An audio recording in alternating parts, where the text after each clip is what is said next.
सबैलाई स्वागत छ यस हाम्रो युट्युब च्यानलमा। आज मिति 2082 साल पुस 9 गते बुधबार गोरखापत्रमा प्रकाशित महत्त्वपूर्ण समसामयिक लोक सेवा सामग्रीहरू यस प्रकार रहेका छन्। क्वेसन नम्बर 1 मा रहेको छ सन् 2025 डिसेम्बरमा घोषित फिफा वर्ष खेलाडी को हुन् भनेर सोधिएको छ। एन्सर रहेको छ पुरुषतर्फ ओस्मान डेम्बेले फ्रान्सका रहेका छन्। त्यसैगरी महिलातर्फ आइटाना बेनमाटी रहेका छन् स्पेनका। त्यसैगरी प्रश्न नम्बर 2 मा रहेको छ पछिल्लो समय फेला पारिएको काजिन सारा अर्थात् सिंगार ताल कुन जिल्लामा अवस्थित छ भनेर सोधिएको छ। यसको उत्तर रहेको छ मनाङको चामे गाउँपालिका 4 मा रहेको छ। समुद्र सतहबाट करिब 5200 मिटरको उचाइमा रहेको छ। यो ताल अझै प्रमाणीकरण भएको छैन है साथीहरू।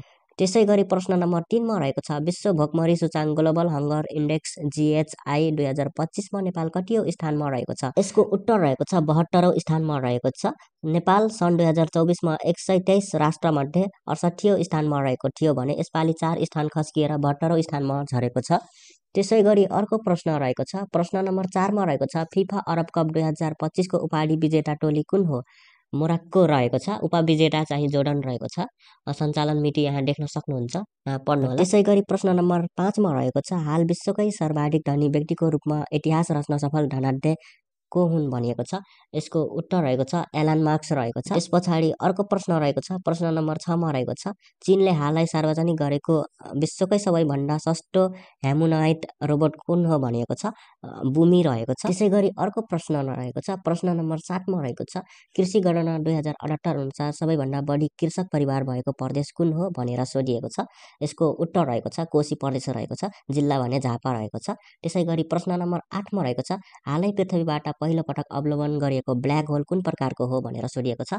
यसको सही उत्तर रहेको छ सुपरम्यासिभ ब्ल्याक होल रहेको छ। सूर्यभन्दा 3 करोड गुणा ठुलो रहेको छ। त्यसैगरी प्रश्न नम्बर 9 मा रहेको छ ACC अन्डर 19 एसिया कप 2025 को उपाधि विजेता राष्ट्र कुन हो भनेर सोधिएको छ। यसको सही उत्तर रहेको छ पाकिस्तान। उपविजेता चाहिँ भारत रहेको छ।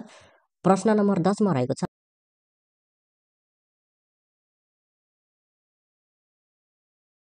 यसको सही उत्तर रहेको छ हेलन केलरको रहेको छ। त्यसैगरी प्रश्न नम्बर 11 मा रहेको छ कानुनले तोके बाहेक कागजातमा हुलाक टिकट टाँच्नै पर्ने व्यवस्था हटाउने निर्णय कहिले गरिएको हो।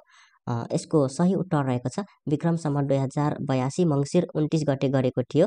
त्यस पछाडि प्रश्न नम्बर 12 मा रहेको छ राष्ट्र बैङ्क र अन्तर्राष्ट्रिय वित्त निगम IFC बीच जलवायु वित्तको रणनीति विकास सम्बन्धी समझदारी पत्रमा कहिले हस्ताक्षर गरिएको हो भनेर सोधिएको छ।